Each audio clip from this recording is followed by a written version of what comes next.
नमस्कार दोस्तों कल मैंने आपको बताया था कि संविधान में कितने भाग होते हैं, कितनी अनुसूचियां होती हैं। आपको बताया गया था कि संविधान में कितने भाग होते हैं, कितनी अनुसूचियां होती हैं, इस बारे में आपको मैंने कल बताया था। संविधान में कुल 25 भाग, 12 अनुसूचियां होती हैं। संविधान की बैठक के बारे में बताया गया कि तो आपको 2 साल 11 महीने 18 दिन में टोटल संविधान बनकर पूरी तरह से तैयार हुआ था। उसके बाद आपको बताया गया था कि संविधान में टोटल 11 सेशन हुए थे और 165 बैठकें हुई थी संविधान में। तो आज हम क्या करेंगे, उसके बाद आगे पढ़ेंगे संविधान में। आगे मैंने ये भी बताया था कि भारत क्या है। यह कहा गया है कि भारत एक संघ है, यूनियन है। जैसे यूनियन की बात होती है, यूनियन, तो यूनियन जो शब्द होता है, भारत क्या है, एक यूनियन है। यूनियन क्या होता है? यूनियन ये चीज़ जो होता है कि यूनियन का मतलब होता है, यूनियन के अंदर अगर कोई चीज़ें आती हैं तो क्या होती हैं, वो आसानी से बाहर नहीं जा सकती हैं। अगर कोई भी चीज़ यूनियन में शामिल कर लिया जाए तो क्या वो आसानी से टूटता नहीं। कोई भी यूनियन हो, संघ हो, तो क्या होता है, आसानी से टूटता नहीं है। और मैंने बताया था कि भारत का जो संविधान वो फ्लेक्सिबल भी है और फिर आपका रिजिड भी है, मतलब वो कठोर मजबूत भी है और फिर लचीला भी है। लचीला इसलिए है कि क्योंकि इसमें अमेंडमेंट जितने भी हुए, संशोधन किए गए हैं, उन संशोधनों के हिसाब से आप किसी भी चीज़ को आप क्या करते हैं, परिवर्तित चेंज कर सकते हैं। और उसके द्वारा आप अब क्या कर सकते हैं, संशोधन करने के लिए मैंने बताया था कि 2/3 2/3 की बहुमत आपके पास होनी चाहिए पार्लियामेंट में, जिससे आप क्या कर सकते हैं, उसको संशोधित कर सकते हैं। अब हम पढ़ेंगे आज पार्ट के बारे में। पार्ट क्या है? पार्ट में लिखा हो कि India and it's union, Bharat और संघ, कि भारत क्या है, एक संघ है। इसके बारे में हम पढ़ेंगे। तो आर्टिकल 1 हमारा है। आर्टिकल 1 जो कहता है, आर्टिकल 1 कह रहा है कि India that is a Bharat union of state. India that is a Bharat union of state. Bharat क्या है? भारत क्या है आपका? लिखा है India that is a Bharat union of state. Bharat राज्यों का संघ है। भारत अर्थात इंडिया, भारत अर्थात इंडिया राज्यों का संघ है। State can not go out of the union. ठीक है, राज्य कभी भी संघ को छोड़ के बाहर नहीं जा सकते। यूनियन इसीलिए बनाया गया, क्या हो गया, राज्य कभी भी इसको संघ को छोड़कर बाहर नहीं जा सकते। शामिल होने के बाद राज्य जो भारत में एक बार शामिल हो चुके हैं वो आसानी से छोड़ के बाहर नहीं जा सकते, वो संघ को छोड़ के बाहर नहीं जा सकते हैं। फिर मैं बात करूंगा आर्टिकल 3 की, create a new state. Article 3 में कहता है create a new state, increase and decrease area of state after the political boundaries, change the name. Article 3 में चार चीज़ों की बात कर रहा है। Create a new state, Bharat क्या है, वह कभी भी एक नए राज्य का गठन कर सकता है। क्रिएट ए न्यू स्टेट, नए राज्य बना सकता है। Increase and decrease area of state, राज्यों का जो क्षेत्र है, राज्यों के क्षेत्र को डिक्रीज इंक्रीज, कम भी कर सकता है और बढ़ा भी सकता है। ये किसके पास पावर है? यूनियन भारत के पास मतलब पावर है, पार्लियामेंट के पास पावर है। पार्लियामेंट यह काम कर सकता है। किसके? पार्लियामेंट के पास ये सब कितने हो सकते हैं? पार्लियामेंट ही कर पाएगा, वो भी कितने के लिए? 2/3, 2/3 बहुमत के साथ कर पाएगा। आफ्टर द पॉलिटिकल बाउंड्रीज को कर सकता है। किसी स्टेट में मान लीजिए कि यूपी में आपके 75 हैं, तो उसको क्या करता है, तो 75 से 70 भी कर सकता है और 75 से 80 भी कर सकता है। कुछ क्या करेगा, उत्तराखंड को यहाँ पे कुछ एमपीज को यहाँ पर कलेक्ट कर देगा, फिर यहाँ से या वहाँ भेज सकता है। तो क्या करता है, पॉलिटिकल बाउंड्रीज को भी चेंज कर सकता है। जैसे यहाँ पर 75 है तो 75 से कम करके 70 कर दिया, कुछ को वहाँ पे ट्रांसफ़र कर दिया, कुछ को यहाँ पे कर दिया। इस तरह पॉलिटिकल बाउंड्रीज को भी कवर कर सकता है। चेंज द नेम, किसी भी राज्य का या फिर जिले का, किसी भी होम टाउन जिसे लोकल एरियाज का नाम बदल सकता है। ये किसके पास पावर है? ये पार्लियामेंट के पास पावर है। और उसकी कितनी बहुमत होनी चाहिए पार्लियामेंट में? ये करने के लिए हमको 2/3, 2/3 बहुमत की आवश्यकता होगी। वो क्या कर सकता है? ये सब कर सकता है। आर्टिकल 3 ने कहा है, आर्टिकल 3 कहता है कि हम क्या कर सकते हैं, किसी भी राज्य के नाम को बदल सकते हैं, राज्य का नाम बदल सकता है, ये चीज़ें का नाम बदल सकता है, चेंज द नेम की बात कर रहा है। तो आर्टिकल 3 को लागू करते समय राष्ट्रपति के नाम से एक बिल बनेगा जो संसद के द्वारा बनाया जाएगा। ठीक है, राष्ट्रपति के नाम से क्या बनाया जाएगा, राष्ट्रपति के नाम से एक बिल बनाया जाएगा। राष्ट्रपति के नाम पर बिल बनेगा, वह बिल बनेगा जो बिल क्या होगा, यह बिल संसद के द्वारा बनाया जाएगा, संसद द्वारा बनाया जाएगा। यह संसद क्या करेगी, बिल बनाकर, यह संसद क्या करेगी, बिल बनाकर जिस स्टेट का नाम उसको बदलना है, जिस स्टेट का नाम चेंज करना है, उस स्टेट को क्या करेगी, भेजेगी, उस स्टेट को भेज देगी। उसकी जो भी प्रतिक्रिया होगी उसको जान लेगी। ऐसा नहीं कि अगर स्टेट मना करता कि आप वही नाम को नहीं चेंज कर सकते हैं तो नहीं करेगा, बस उसकी प्रतिक्रिया को जानने के लिए ये उसके बिल उनके पास भेजा जाता है। और 2/3 पार्लियामेंट में अगर बहुमत हो चुकी है तो स्टेट चाह के भी उस चीज़ को नहीं रोक सकता है। अगर 2/3 2/3 बहुमत हमारे पास है तो हम नाम उसका बदल सकते हैं। स्टेट अगर चाहेगा भी कि हम नाम उसको बदल दे तो वो नहीं कर सकता है, क्योंकि यह ऑलरेडी 2/3 मतलब पार्लियामेंट ने क्या किया, पास कर दिया है। इसलिए वहाँ पर क्या कर सकता है, राष्ट्रपति को बस ये करना होगा, ये बिल संसद बनाएगा और उस स्टेट के पास भेजने का जो प्रोसेस है वो करेगा, प्रोसेस को पूरा करेगा, ना कि इनके बोलने से ये बंद हो जाएगा कि ये नहीं हो पाएगा। तो बस यहाँ पर क्या होना चाहिए, 2/3 बहुमत हमारे पास होनी चाहिए बस। इसके बाद कहा गया है, India is an industrial union of destructible state. Bharat क्या है, भारत का संघ कभी टूट नहीं सकता। इंडस्ट्रियल, भारत का जो संघ है वो क्या हो सकता है, कभी टूट नहीं सकता है। भले ही राज्य क्या हो सकते हैं, छोटे और बड़े हो जाएं, लेकिन भारत का जो संघ क्या होगा वो नहीं टूट सकता है। राज्य क्या है, छोटे बड़े हो सकते हैं, लेकिन संघ क्या होगा, उसका यूनियन नहीं टूटेगा। वो ये नहीं कि कोई राज्य छोड़ के अलग चला जाए, ऐसा नहीं हो सकता कभी भी। जो बन गया है वो रहेगा। तो इस तरह से क्या करेंगे हम, इसको हमने पार्ट 1 पढ़ लिया है। पार्ट 1 इंडिया भारत एक संघ, उसको पढ़ लिया है। अब हम पढ़ेंगे सिटीजनशिप, पार्ट 2 नागरिक। तो क्या किसकी बात कर रहा है, पार्ट 2 सिटीजनशिप की बात करेगा। सिटीजनशिप नागरिकता की बात होगा, नागरिकता की बात करेगा।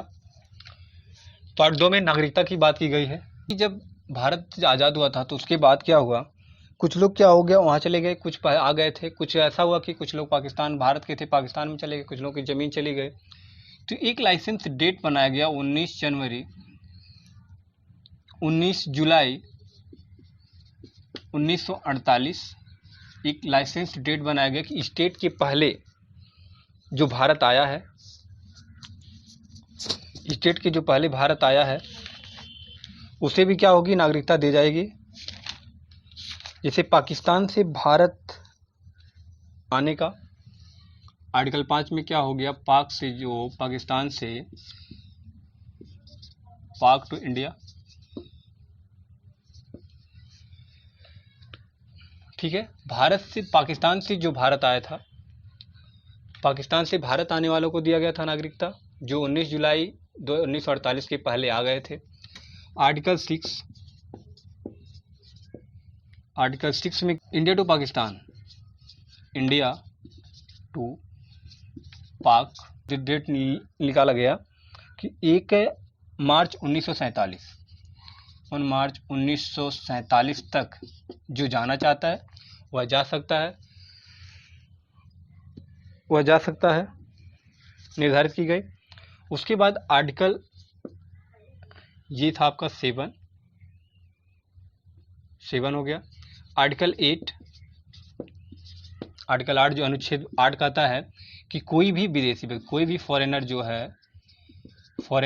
जो भी आते हैं विदेशी, वह कोई भी रजिस्ट्रेशन के आधार पर या तो रजिस्ट्रेशन करवा ले, रजिस्ट्रेशन के आधार पर भारत की नागरिकता को, सिटीजन्स को क्या कर सकता है, सिटीजनशिप को पा सकता है। बशर्ते उसे क्या होना पड़ेगा, रहना पड़ेगा, कुछ दिन रहना पड़ेगा, लेकिन उस क्या होता है, रजिस्ट्रेशन के आधार पर पा सकता है। इसमें एक अपवाद था, अपवाद क्या था कि पाकिस्तान और बांग्लादेश की नागरिकताओं के लिए ये चीज़ें लागू नहीं होती हैं। अदर कोई भी विदेशी क्या हो सकता है, भारत में आके रह सकता है और यहाँ की नागरिकता रजिस्ट्रेशन के आधार पर पा सकता है। लेकिन क्या ये चीज़ें अपवाद आ गई, एग्जिटेंस जो यहाँ पर मिल गए आपको, कि पाकिस्तान और बांग्लादेश के नागरिकों को ये चीज़ें लागू नहीं होती, उनको ये नागरिकताएँ नहीं दी जाए। अब क्या हो गया, आर्टिकल 9। आर्टिकल 9 क्या कहता है कि अगर कोई भारतीय, कोई इंडियन का है, जो इंडियन पर्सन है, वह विदेश में जाके विदेश की नागरिकता को, फॉरेन में जाके वहाँ की नागरिकता को एक्सेप्ट कर लेता है, अपनी स्वेच्छा से एक्सेप्ट कर लेता है, तो ऑटोमेटिक ही उसकी देश की जो नागरिकता हो क्या होगी, समाप्त कर दी जाएगी। लेकिन स्वेच्छा से एक्सेप्ट करना होता है। अगर कोई विदेशी व्यक्ति वैसे भी 5 साल, अगर 5 साल से अगर ज़्यादा होता है तो नागरिकता समाप्त हो जाएगी। विदेश में जाके कोई व्यक्ति भारत का रहता है और वहाँ की नागरिकता अपनी स्वेच्छा से ले लेता है, तो उसकी नागरिकता को क्या हो जाएगा, ऑटोमेटिकली समाप्त कर दिया जाएगा। अब बात करते हैं आर्टिकल 10। आर्टिकल 10 का बात करेंगे। आर्टिकल 10 कहता है कि नागरिकता अधिनियम 1955, नागरिकता जो अधिनियम है,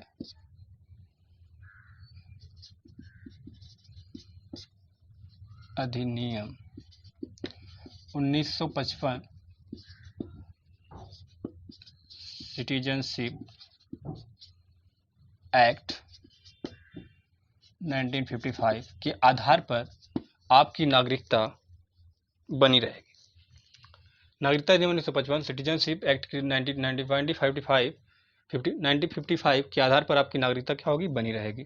11 जो बोलता है, 11 कहता है कि नागरिकता संसद को, पार्लियामेंट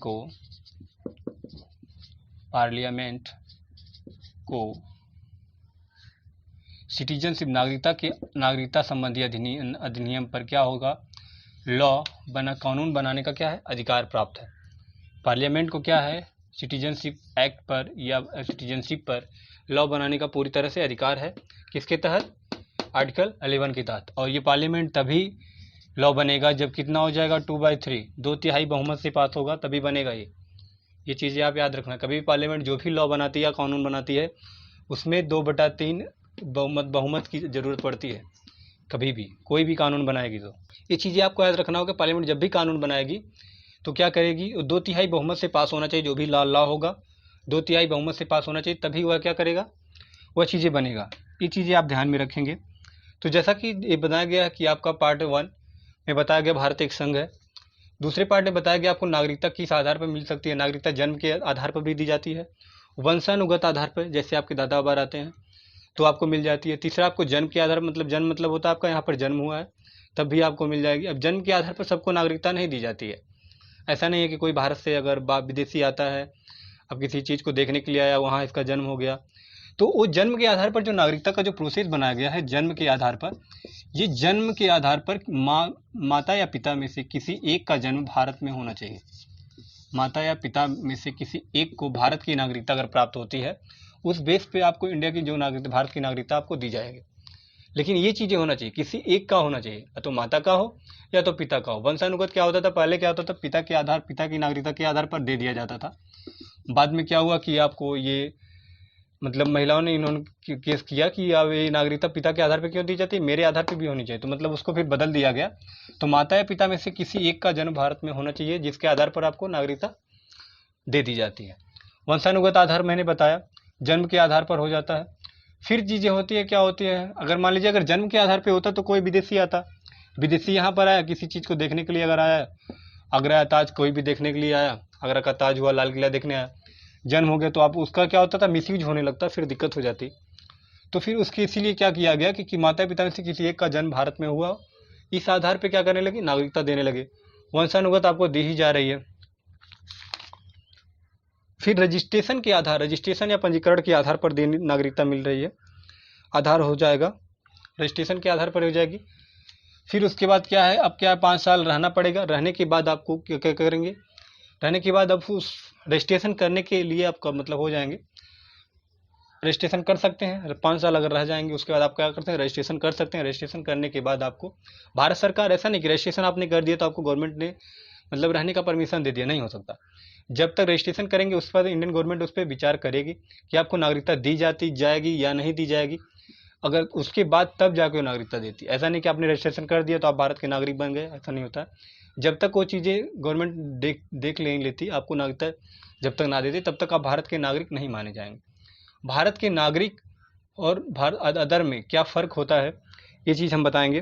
भारत के नागरिकों के पास क्या होता है, भारत का जो नागरिक है उसके पास विदेशी नागरिकों को जो चीज़ें नहीं प्राप्त हैं वो चीज़ भारत के नागरिकों को प्राप्त है। भारत का नागरिक क्या कर सकता है, राजनीति में, राजनीतिक मामले में वो कहीं भी चुनाव लड़ सकता है या राजनीतिक मामले में भाग लेने का इसका क्या है, अधिकार प्राप्त है। कहीं भी इसको नौकरी या कोई भी सरकारी चीज़ जगहों में आपको क्या हो जाएगा, प्रमुख पद लेने का, प्राप्त करने का अधिकार प्राप्त है। राजनीतिक मामले में भी उसको अधिकार प्राप्त है और प्रमुख पद लेने में, नौकरी में हुआ चाहे किसी विभाग में, डिपार्टमेंट्स में हुआ, वो प्रमुख पद लेने का भी अधिकार उसको प्राप्त है। प्रमुख पद लेने का अधिकार प्राप्त है, जैसे राष्ट्रपति हुआ, प्रधानमंत्री हुआ। लेकिन विदेशी नागरिकों को वो पद नहीं दिए जाते हैं, राष्ट्रपति प्रधानमंत्री का पद नहीं दिया जाता है। इसलिए क्या होगा, भारतीय नागरिकों को क्या है, विदेशी नागरिकों की अपेक्षा कुछ ज़्यादा ही मतलब वो दिया जाता है, छूट दी जाती है। तो हमने आज जो पढ़ा है पार्ट 1, पार्ट 2 को पढ़ा है। अगले भाग में हम पढ़ेंगे मौलिक अधिकार, हमारे जो मूल अधिकार क्या हैं, और फिर राज्य के नीति निदेशक तत्वों के बारे में जानेंगे।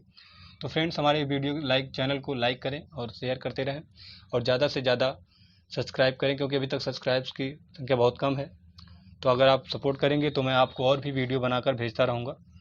देखने के लिए बहुत बहुत धन्यवाद।